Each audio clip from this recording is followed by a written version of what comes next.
guys, well, we have got to another video. In this video I'll show you how you can fix iPhone stuck in home critical alert. But before that, please do make sure to like our video, subscribe our channel, and yes, without any further delay, let's start. For that, simply go ahead. First of all, when you open your phone, this kind of notification appearing in your home screen, then what you have to do is you have to force your iPhone to switch off. You have to force restart or switch off your iPhone and then turn it on again.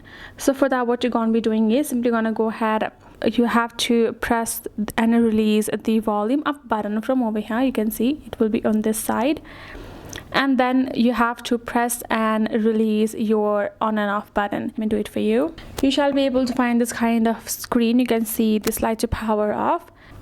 So you just have to slide it and turn your iPhone off, and it turn it on again, and that should just simply solve your issue. That's all you need for it to be gone. So hope this video helped. Thank you so much for watching. I will see you guys in our next video.